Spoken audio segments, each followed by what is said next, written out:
We would like to begin by acknowledging the traditional owners of the land on which we meet today and pay our respects to the elders past, present and emerging.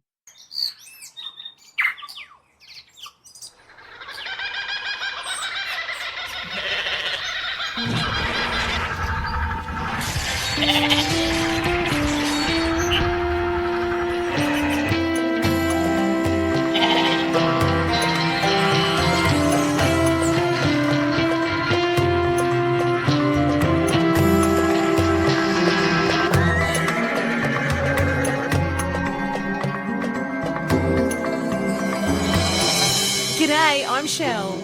Kia ora, I'm Lou. And welcome to Xena Warrior Nutballs.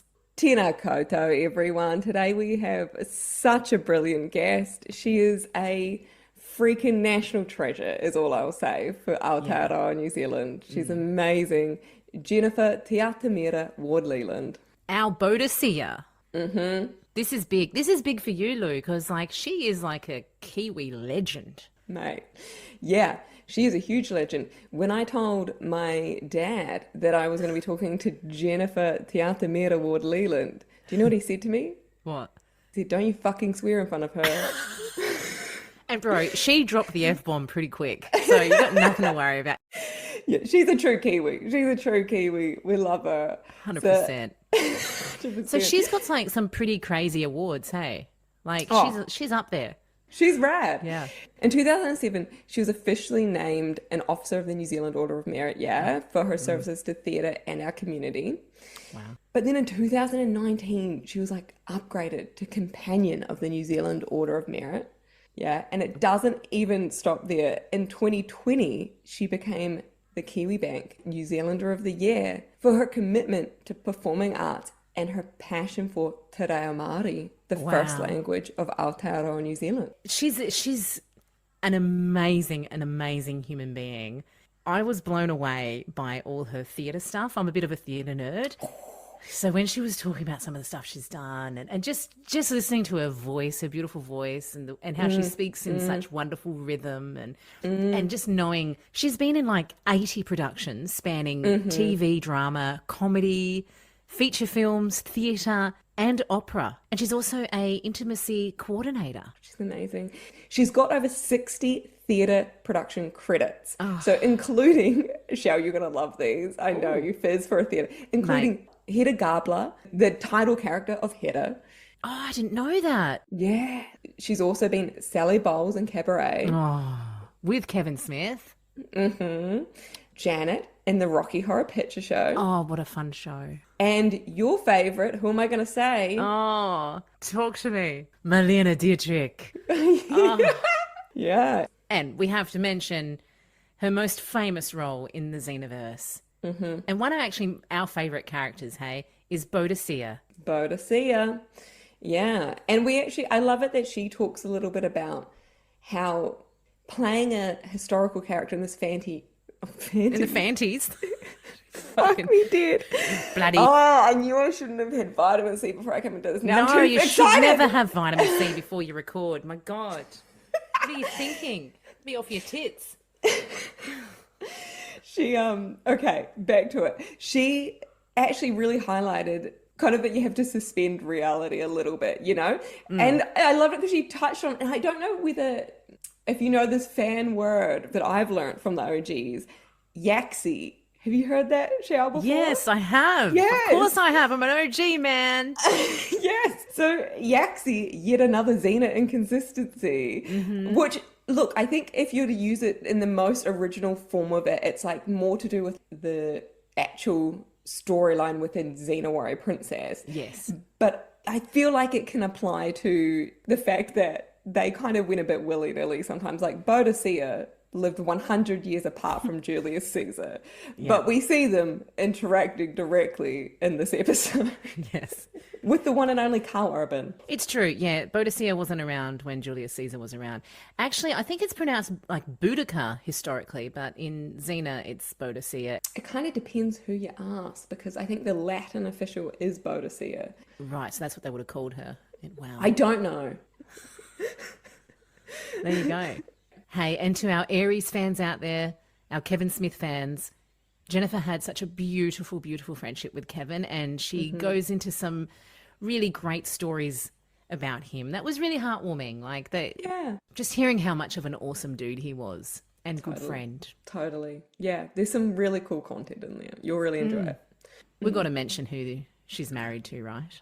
I guess so. It's one of those weird things, right, where I hate to proxy a woman to a man, but I feel like in this universe, we've just got to make sure that all the Xenites understand the constellation that we're amongst, yeah? Te Atamira, she's married to Michael Hurst. Aotearoa. Phenomenal Xena director as well. Famous director of A Day in a Life. You'll hear us referring to Jennifer as Te Atamira, and she will actually explain this. I'll leave it to her to explain it in a bit more depth. It's her name that was given to her as a reflection on her incredible dedication to Te Reo Māori. And Jennifer's really generous with, like, it's so cool in this episode. You will hear her speak Te Reo Māori. She will go in and out of it at times, like she will use it to help emphasize some points. It's cool. But she really embodies what a lot of Kiwis want to work towards, which is a more of a bilingual culture, yeah, where we both speak English and Te Reo Māori. And it was just such an honor to be around her. I don't know about you, Shell. I was sitting there afterwards trying to genuinely sit with my feelings of how cool that was, that experience. And there's just like, Jennifer to me, she is so eloquent. She is so elegant. Yeah. She's like something, I feel like this invisible force is like prodding me in my spine to make me sit up straighter and like hold my shoulders more square when I'm around her. She just has this stunning energy that says grow, grow, grow when you're near her. And I just admire her. I adore her. I know she's done a lot of like film, and she's like an intimacy coordinator. But to me, she just screams theatre. She is a theatre broad. She holds herself like a theatre broad. She doesn't take shit like a theatre broad. Like, she's just this educated, smart performer. Inspiring. Inspiring is such an excellent word that captures her essence. So there's something in Māori culture called whakataukis, which is like it's kind of like guiding principles, metaphors, values, words of really strong wisdom as we go in. So I reckon we should start with one. And I think this one links to the Xena-verse as a whole, yeah? Me aro koe ki te ha o hene ahu one, which translates to pay heed to the dignity and power of women. Oh, I like it. Shall we get into this interview with this powerful woman? With a bloody legend.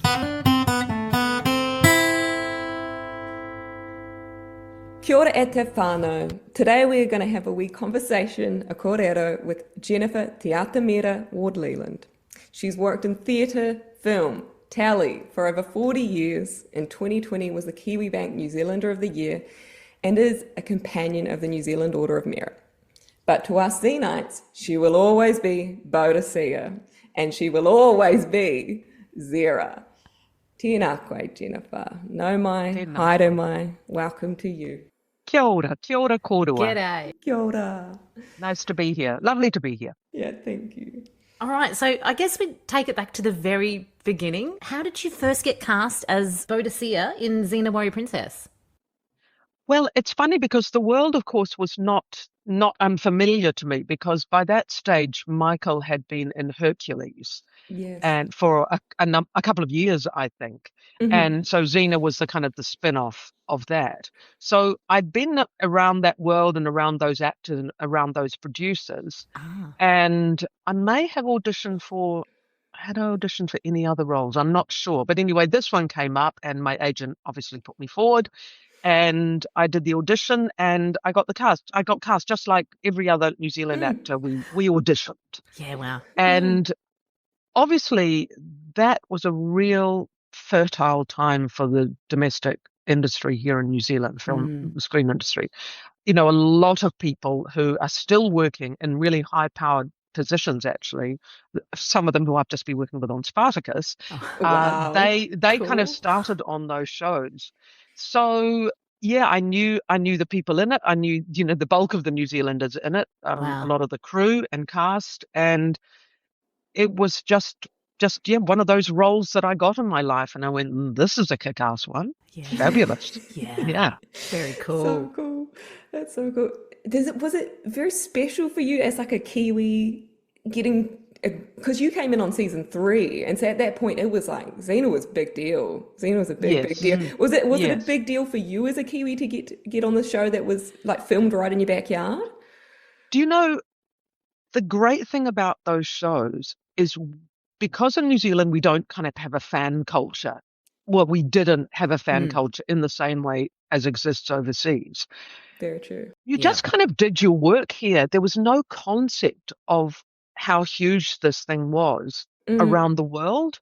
I mean, I think we'd got one taste in 1997 when Michael and I went to a convention in San Francisco with Jack when he was 9 months old. Oh, wow. And it was then I went, oh, holy hell, what the hell? Yeah. So I guess there was a taste of that, but Xena hadn't really had that at that point. It was mostly kind of Hercules. Well, maybe it was kicking off there, but I wasn't so aware of it. The other thing, which is extremely important to know, is I just had a baby when I shot that, my second baby. Really? So yes, so Jeez. I was actually breastfeeding in between scenes as playing Boudica. So that is one of my overriding memories. So as you can see, there wasn't this feeling of, oh, I'm in a big American show. There was, oh, I'm working with some cool fellow actors. Yeah. Mostly New Zealanders. Yeah. With some cool overseas directors. It wasn't I didn't feel at the time, and maybe that's to do with pregnancy hormones or having just given birth. I wasn't in that, oh, this is a scary situation and a big thing to do. So that's probably a healthy way to think about it, actually. Yeah. But, I do remember basically with the breastplate that I was wearing as Boudica, thinking, I really need to get some milk out for this baby. So I was kind of being taken back between scenes to my camper, and my baby was being brought to me. So there was a lot going on. Wow. But I did have a ball on the show, which was great. Was your baby like a newborn? I mean, he was definitely under 6 months old. Oh my goodness! Wow. Like an infant. So you're a true warrior woman. Ha. Well, you just do what you do, don't you? Most actors don't try not to turn down a gig. And you were on a horse as well, and wow. Yeah. And I have a really strong memory of being on the chariot. And obviously the really, really fast one was they used a stunt double for that because those things are dangerous. Yeah. And I got really well looked after by the horse wrangling team. And, they made those incredible chariots. And I think in terms of how far I went on my own, it wasn't that long because they have to look after the actors. If a horse takes off in a chariot and let's face it, not many actors get chariot practice at drama school, To the arena. Yeah.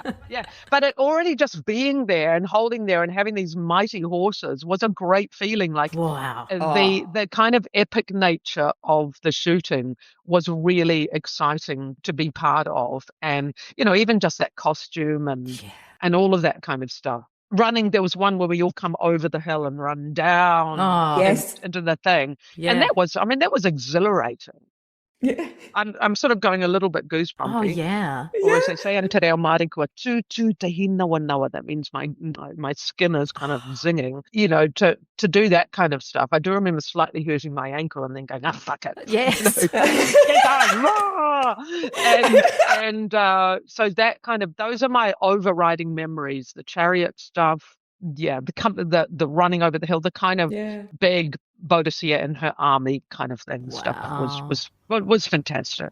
I've heard you talk in the past about Dr. Theatre kind of taking over if you get a little bit sore. And so it sounds like Dr. Theatre came into play in this moment when you also... Absolutely, Lou. Yeah, absolutely. We used to go, and I'd had that happen a couple of times. You're going, oh, that happened. Right, keep going. Show must go on, and adrenaline is a great thing. At times, but not too long.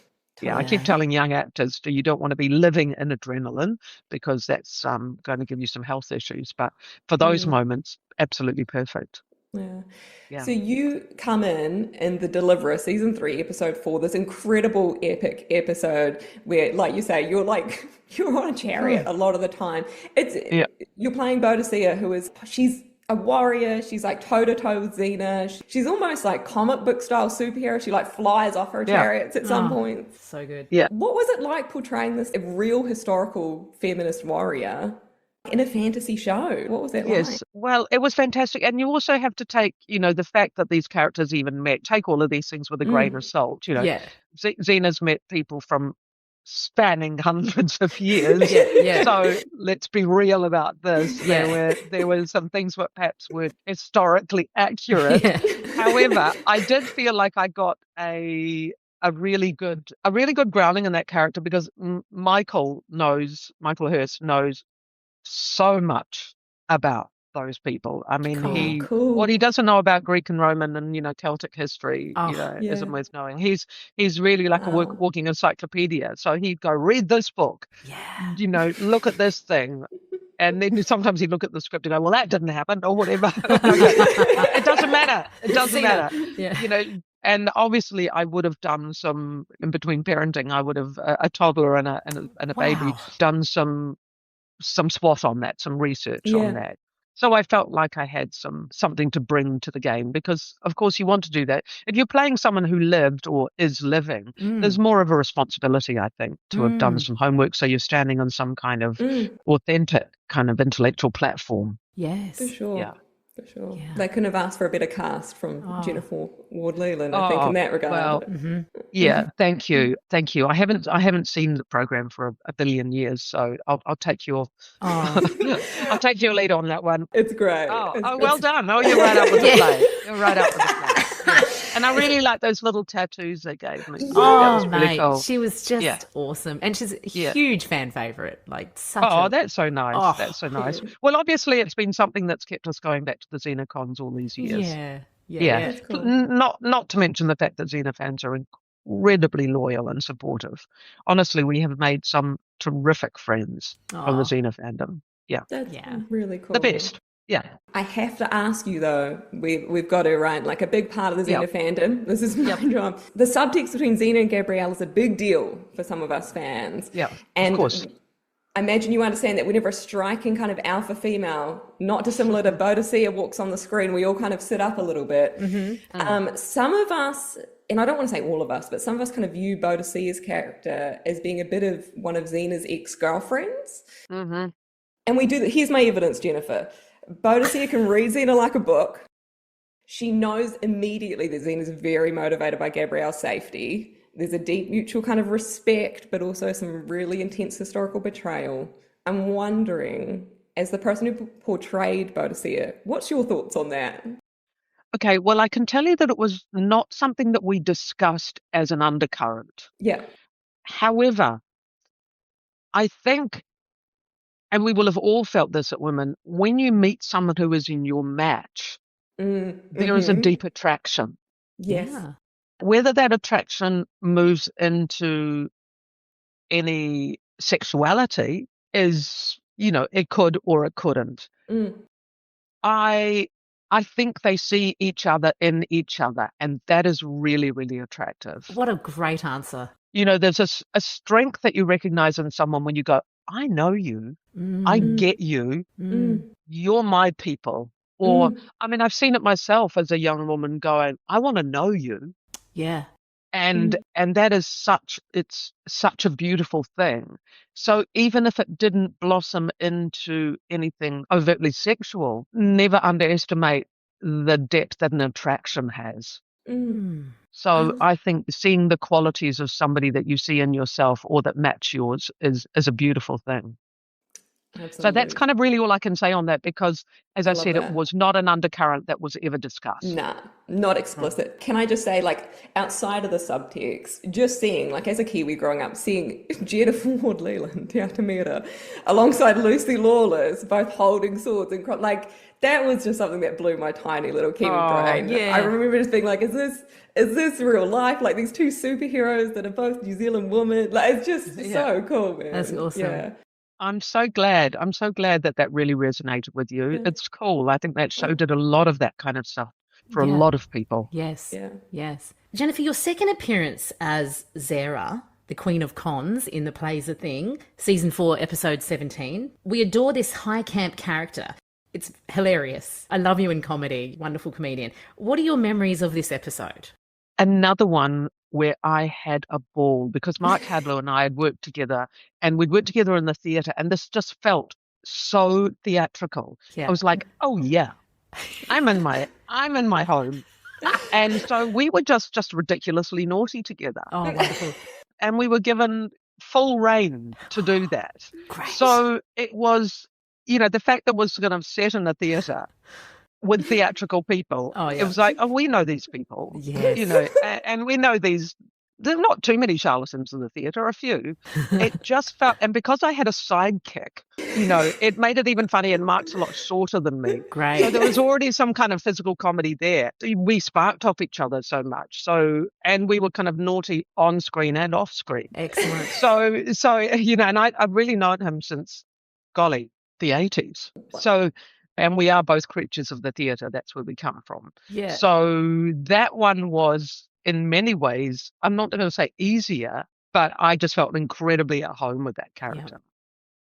Yeah, you can see it on screen, like the status play. You can see the clowning coming in and all that theatre stuff, which and all is the wonderful. silly little looks between each other and all of that. I mean, this is from a memory from a long time ago, but that was, who directed that one? Can you remember? Lou? It was directed by Christopher Graves. Oh yes, Chris Graves. Yeah, he was a New Zealand-based director, and I'd known Chris. And again, I think he just kind of let us go, which was great. Wonderful. Yeah. And they were obviously really cool. It was really cool. The writing was great. And I think it just sort of slipped off the page and into our mouths extremely easily, that show. Yeah. May I ask, and this is totally fine if you don't have an answer for this, but Zehra is like, she's inspired. She's like the most evil but hilarious behind the scenes producer. Was she actually inspired by anything? Were you pulling from anything? Like any movies or TV or anything like that? I didn't think of it at the time, but possibly after I shot that, there was a producer who I remember thinking, you're a piece of work. But I didn't know that before I shot this. Right. And I have to say, thank goodness in the theatre, those people are very few and far between, because you don't last long in the industry if you're not collaborative or people focused, it was I guess it was my and Mark's world that we understood what it takes to put on a show. And I guess one of the things that I love about Xena is that it had so many moods. It went from the kind of campy, quirky to the deep and meaningful. Yeah. And we accepted it all. And I think sometimes I wonder if a show like that would be made again with that kind of freedom. And I would say that was the same with Hercules' Legendary Journeys. Some of the things that those directors and writers were allowed to do, like Michael directed the one A Day in the Life. It's quite rare to see that kind of span of styles on a show like that, on a fantasy show like that. You might get Grey's Anatomy, the musical version, but those, I've yet to see the extremes of things that happened in those two shows shot in New Zealand. And maybe that's something about us down here where we're not afraid to try things, or maybe people love this show and they're going to take everything and they'll find good in everything, in every style that comes across. So, I mean, you as super fans will be able to attest to this, how different some of the shows are. Oh, yeah. Enormous. Yeah. Some of it's like you can see the real depth of the Tappet, Raimi horror family origins. Yes. It literally goes horror. Yeah. I would argue The Deliverer is a horror episode, parts of it, with all the stuff with Gabrielle. I mean, you juxtapose that with Plays the Thing. I mean, they're fundamentally different. It's still obviously your beloved lead characters in that, meeting all these different people, but it was fine. It didn't have to be so stylistically or tonally the same all the time. And I think that is possibly a reason why the fandom is so wide, because there are people who absolutely hooked into certain episodes. Yeah, you're right. There's a bit something for everyone, hey? Yeah, there's something for everybody. Yeah, it somehow doesn't like fully isolate everyone too. It kind of allows everyone to come along for the ride. Yes. And that's why it was so fun. Yeah. That's It was so good. fun. It was so fun. And that was sort of 7 years of our life, mine and Michael's life, because children were born through that time. Wow. I think, had we bought a house? But all of this, we made some deep friends. Eric Grundeman, who was one of the producers, he and his wife. Wow. Yeah. They've just moved back to New Zealand. Oh. Their children were born here. We're godparents to their children. They're godparents to our children. So we have these deep friendships. Barbara Dara would have worked on some of those shows. Some of the people who that I'm working with on Spartacus now worked on those shows. So the film community or screen community in New Zealand was really, really well served by those shows, but also became a very, very strong and capable team of people who could do this stuff. And I think that's one of the reasons why Lord of the Rings did so well a few years after that, because all that experience that our crews and our cast and everyone had on those shows was directly applicable to going on to those movies. Yeah. So, it fundamentally changed things, and we'll be forever grateful to Rob Taylor for that.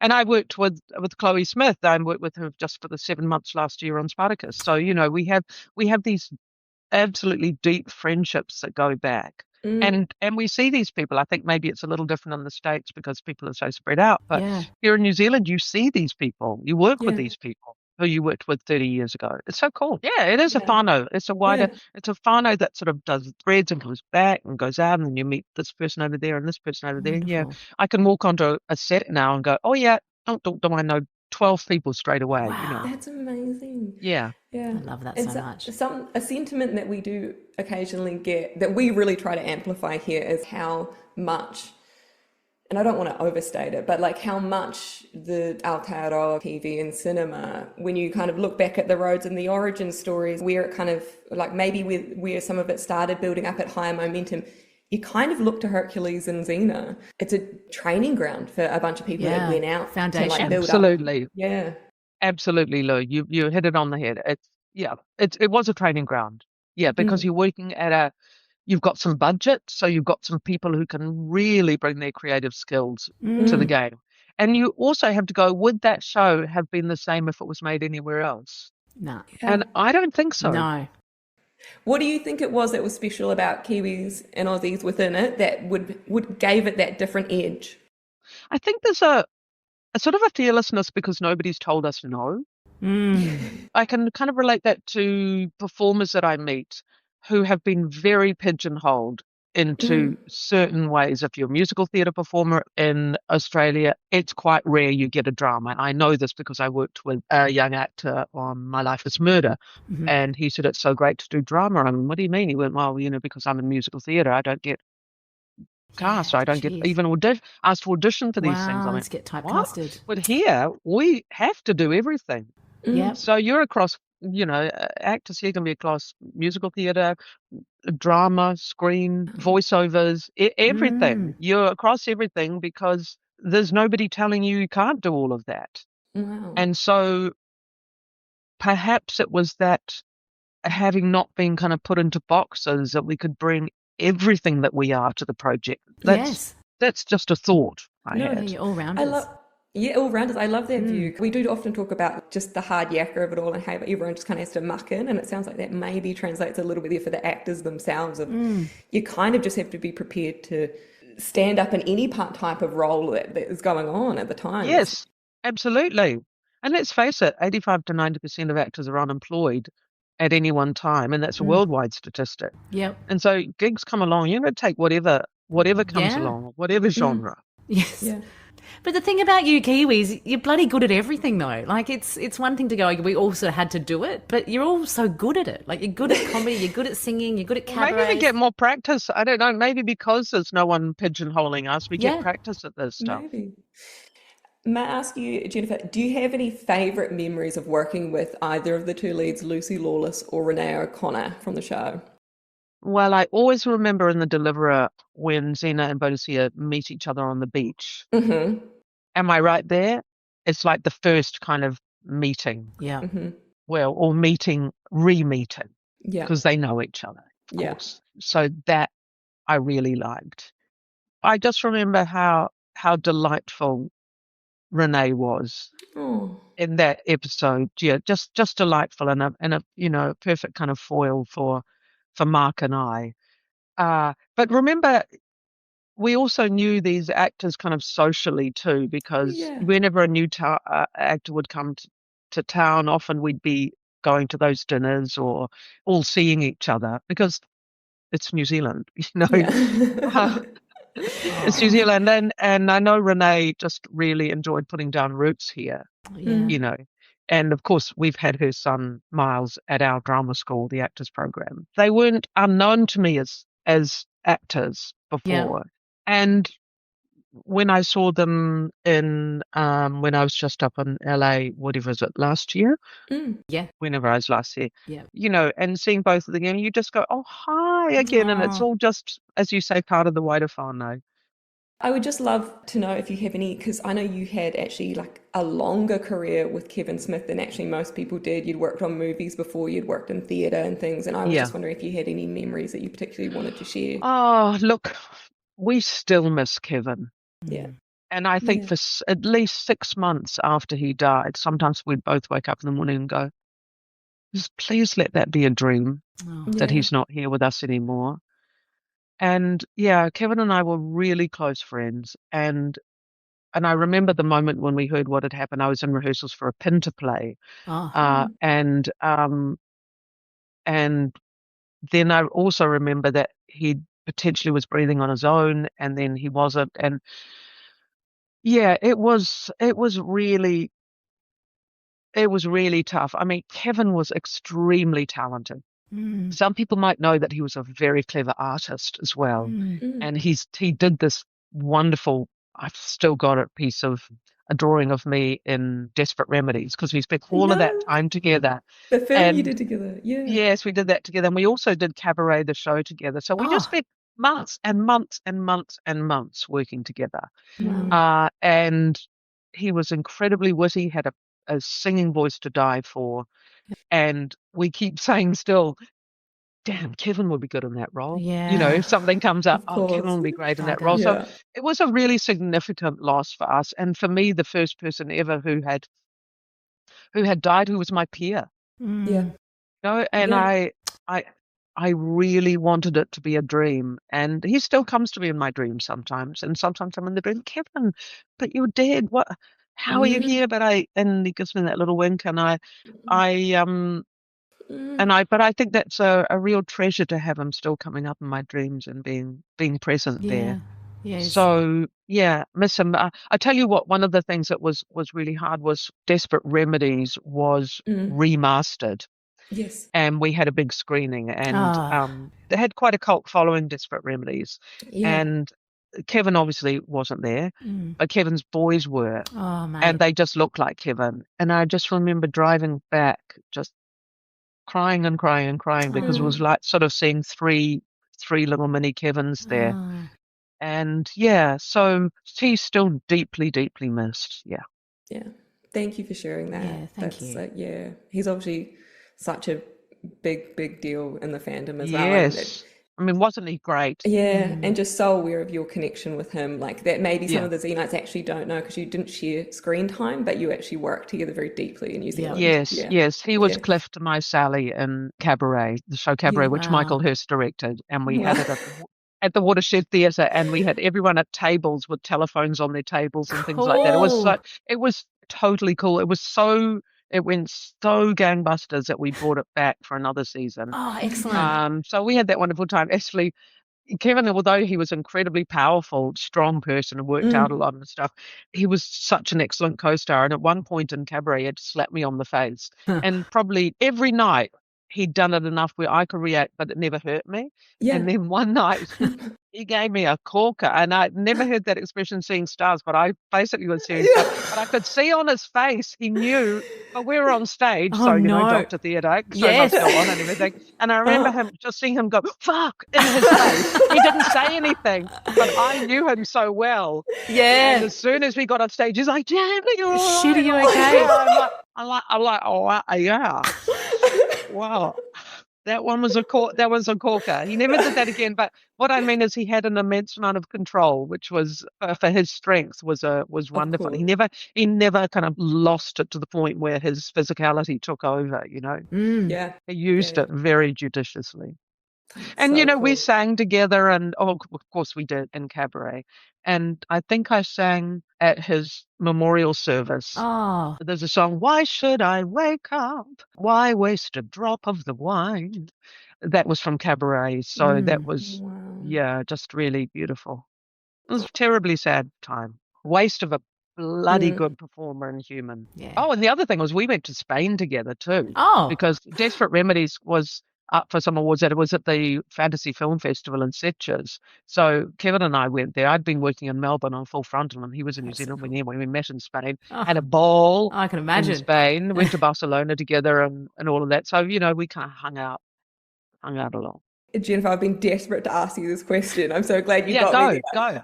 Because I was reading one of your ONZM interviews from kind of the early mid 2000s. Yeah, that's very deep. And you get asked a bunch of quick fire questions, and one of them is your favorite memory of Kevin Smith. Yeah. And you say dancing in Spain, and I was like, yes. What? Yes, it was. We went to a bar. Oh, absolutely. We went to a bar. So we had a very naughty film distributor who took us out at all hours to all places. Oh, great. And I just remember thinking, because you never went there at 10 o'clock. That was way too early. It was like, 2 a.m. was when things were pumping in Spain. And I just remember sort of drinking a lot and never feeling fully drunk. I'm like, what is this country? Yeah. Yeah. So we had a great dance in Spain. Yeah. Oh, that's so cool. So now you've got some context. This is a silly question, and I always ask it because I'm genuinely really interested, because if I worked on Xena, I'd probably be arrested. Okay. Did you keep anything from the set? That's a hard no. They all say the same thing. Yes, see, I told you. The only way anyone would have got anything from set is if it was perhaps only ever going to be used for that role. But, a few things had to be, there was obviously a massive wardrobe, but it was a massive show. So, no, I do, although I think I did get, for some reason, my dress from Hercules, but we're not talking about that. Yeah, but no, not that I can remember. Yep. Next question, Jennifer. Mm-hmm. Do you think Xena should be rebooted, revived, or left as it is? I think it could be rebooted, but I wonder if the fandom would be happy with other people playing those roles. There are so many cool stories that could be told, but would it feel to the fandom like a pale imitation? I don't know. Yeah, sometimes you go, maybe it's just better to leave things as they are, the time that they were in and the special memories that they have for people who can keep watching those programs. Yes. Or do you get a whole new generation with a whole different cast who have no attachment to the last series at all, who weren't even born when it was first made? So, I think it's the subject matter and the characters are definitely ripe for a reboot. Yeah. I've always wanted to ask you, so this is actually stepping outside of the Xena-verse a little bit. You directed That Bloody Woman, the New Zealand musical about Kate Shepherd. So this was actually, just for context for people that maybe don't know who Kate Shepherd is, she was a suffragette, the leader of the women's right movement in New Zealand that got the women the right to vote, which was a first in the Western world in 1893. What was it like for you to direct this just huge piece of theatre? Well, first I have to do a little correction in that I wasn't the original director of this. It was Kit Chapman and with Luke DeSoma. So I'd been following through this, slightly connected to this musical, in that I was at very early workshops to give some opinions and, just to watch where the work was at. So I was already aware of what a cool thing was being made. And then that did obviously extremely well in Auckland. And then there was a national tour proposed, and Kip couldn't do it. He wasn't available. So I directed the show for the national tour. And I just loved it. Look, there are some songs in that show. I think Luke de Stone is incredibly talented, and we ended up working on a show together called Unruly Tourists for New Zealand Opera. And some of those songs, if anyone is interested in the fandom of going and listening to some of them, they just absolutely send me. They are pieces of art. And I loved it that we could make this kind of rock and roll, kind of grunty musical about an historical figure, and that people, I mean, yes, there were kind of broad brushstrokes in it because it's not a biopic, but it was really, I think, a seminal piece of theatre and great joy to be involved with. So occasionally when I'm sitting there going, what piece of music do I want to listen to? I will go to that soundtrack and listen to it. So yeah, just loved it. What's your favourite song? Oh, there's a one, Tempest in My Soul is exquisite. And I know you should also know that our niece was in it too, Phoebe Hurst. Oh, cool. Really? Yes. So I just love that I was able to direct my niece on stage. Oh, that's cool. That was very cool. Oh. Yeah. So you see what I mean about New Zealand? Like 1 degree of separation. Yeah. for everybody. Yeah. Yeah. Well, hey, that actually leads us into our next question brilliantly. So many of our listeners aren't from Aotearoa. Jennifer, what's your local secret that you recommend to people when they come and visit you in Aotearoa?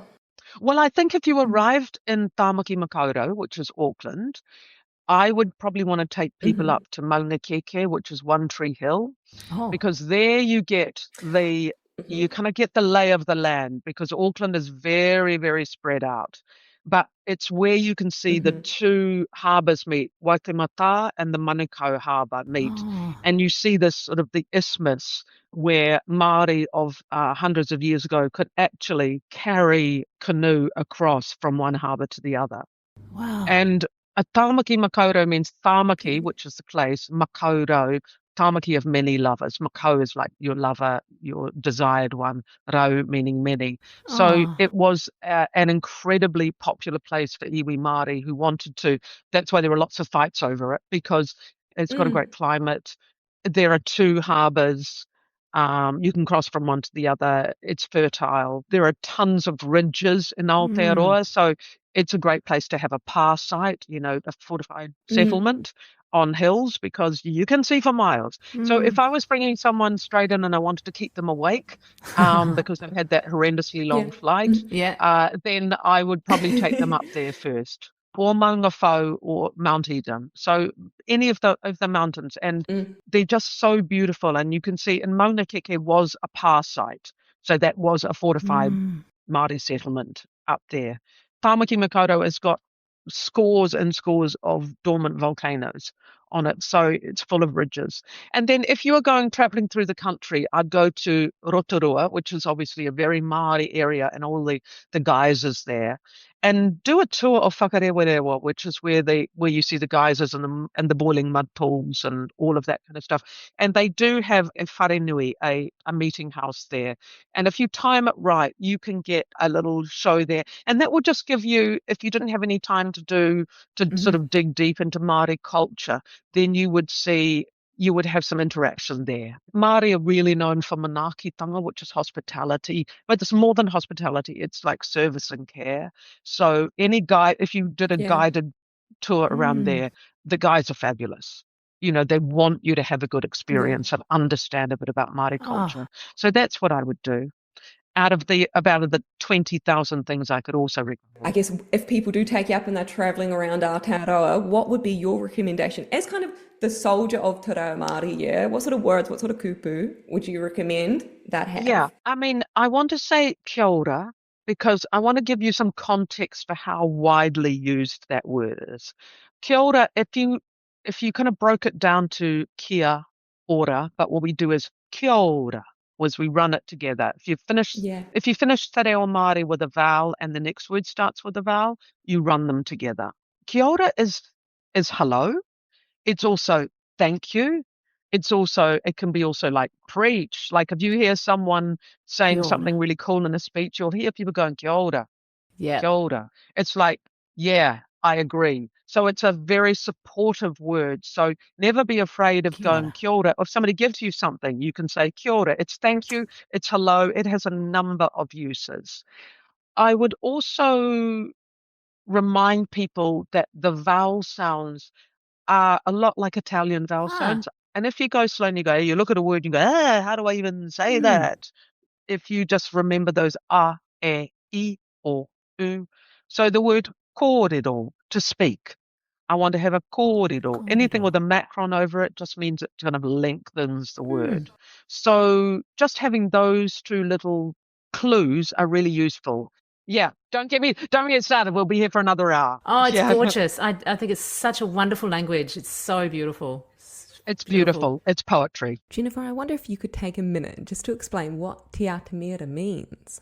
Te Atamira was a name given to me by Tā Timo Te Karetu and Te Wharihuia Milroy, who are, well, Te Wharihuia Milroy has passed away now, and both incredibly important in the revitalization of Te Reo Māori, and they gave me that name in 2017.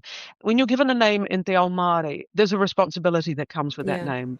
So I use that time, like I will say to you in my pepeha, and for people who don't know what a pepeha is, it's how you say who you are and where you're from. So a Māori person doesn't go, what's your name? They would say, no whiakoi, where are you from?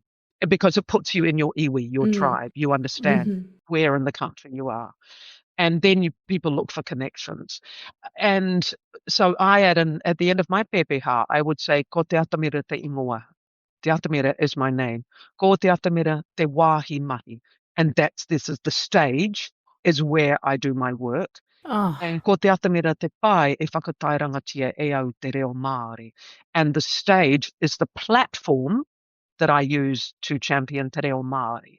So can you see that the name isn't just, oh, there's a person who's an actor, we're going to give them the name Te Atamira. Right. It keeps me on track to use that name for good, for Te Reo Māori, which means whenever I stand on the stage, and I get a lot of time on the stage, if I'm emceeing, if I'm speaking, if I'm introducing something, so that the first language that comes out of my mouth is Te Reo Māori, so that it's heard and seen everywhere that I go. And so that is my mihi aroha, my loving acknowledgement to the people who gave me that name and to the joy that it has given me to learn this language.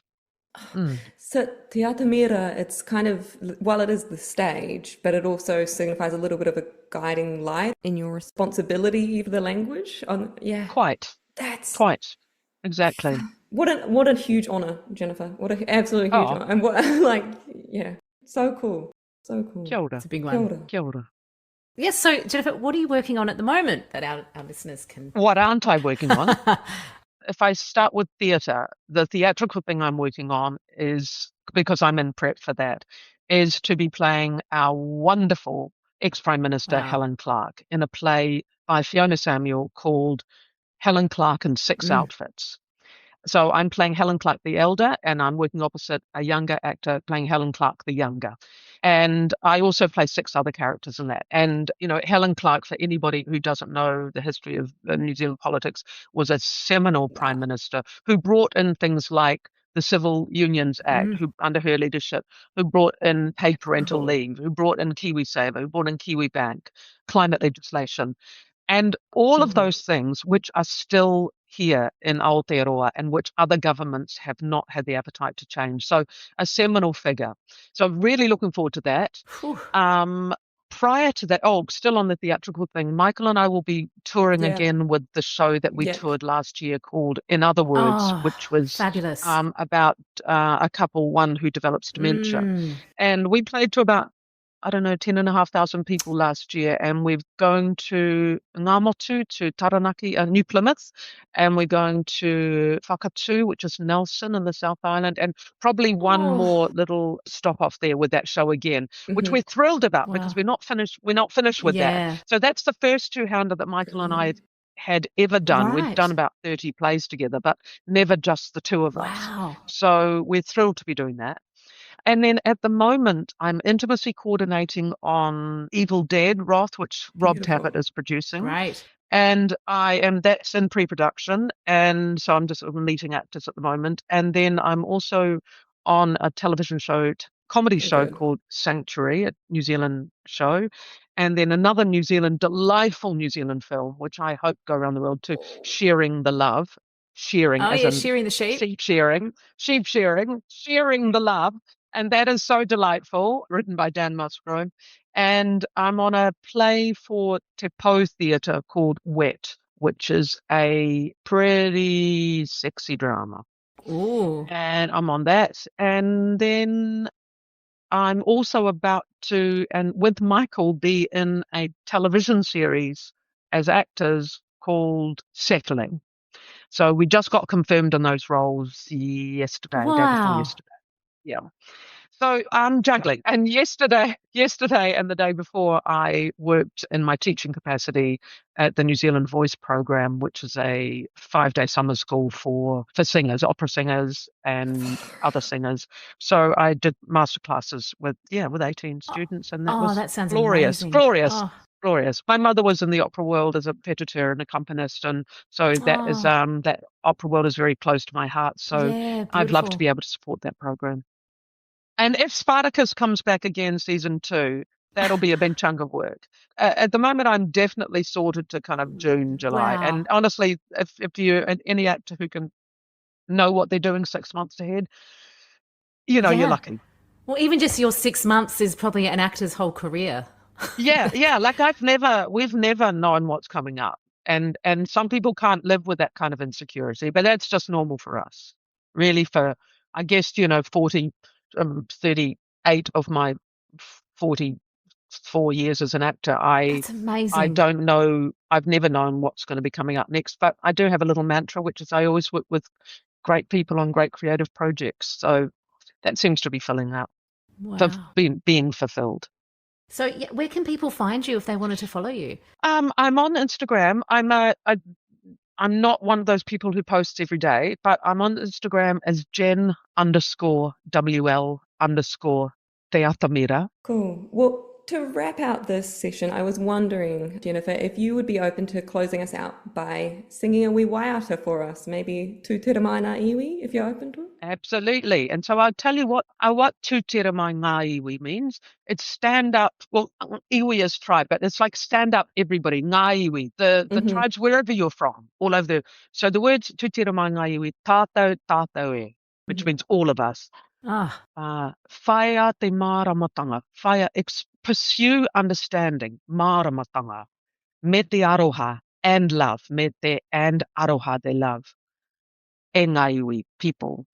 Kia tapatahi, kia kotahi rā. It's like stand up, be united. Tātou e. Kapai? So you've got a little understanding. Got my handy little ane te waiata.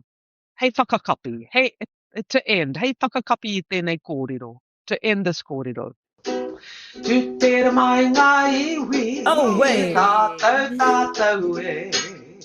Tu te mai ngā iwi. Oh, wait. Tātou e. Whaia te māramatanga. Me te aroha kei ngā iwi. Kia tapatahi, kia kotahi rā. Tātou e. Tātou puritia kia mau. Te auahi. Oh, wow. Oh, kia ora. Surely all your guests play you out with the ukulele, right? Mate, that was just... It was so great. When we had the Rugby Women's World Cup here, can you imagine Eden Park, 40,000 people, all singing that song? Oh, it was mind-blowing. The best. Yeah. The best. Ooh, ko tu te hi nawa. He's standing. Just the fact that there's barely a New Zealander who doesn't know that song. Yeah. It's cool. Yeah, I actually saw something the other day, and it really spoke to me deeply. So you know how Aussies shout? If I go Aussie, Aussie, Aussie, what do you say? Oi, oi, oi. In New Zealand, if you say tu te ramaina iwi. Everyone goes, "Tātou, tātou e."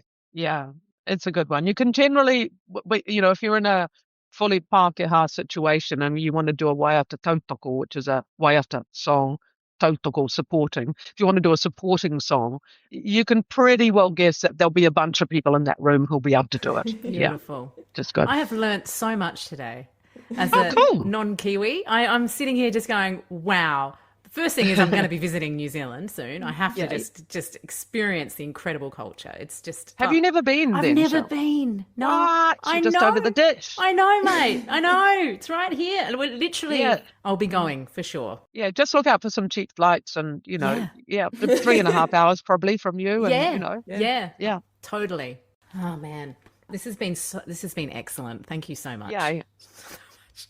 Hopefully Hurst will be as good. Yeah. He will. That sounded like a hilarious challenge. I loved that. I like that. I feel like I want to keep that in. Yeah, you can keep that in. That's That was fine. wonderful. That's fine. Okay. Oh, our Boudica. Jennifer, what a sensational career. All inspiring, and it's still continuing.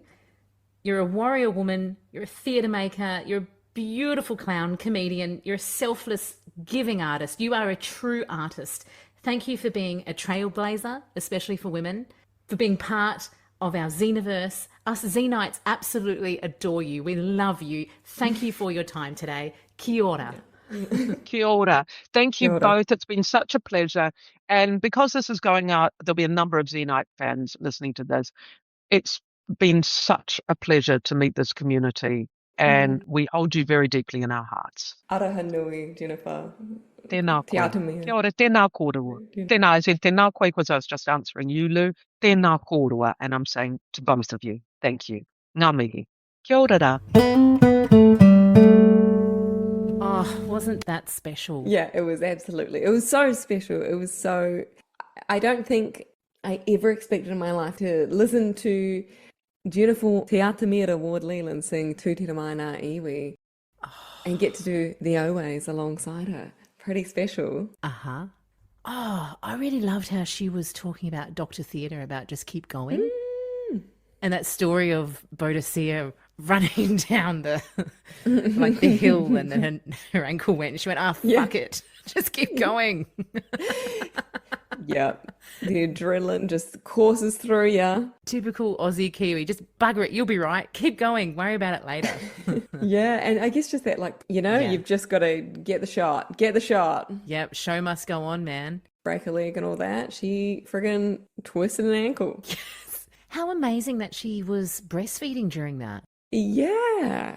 Being a literal warrior in that episode. That was just so impressive. It was amazing that she balanced all of that while playing Boudica. Yeah.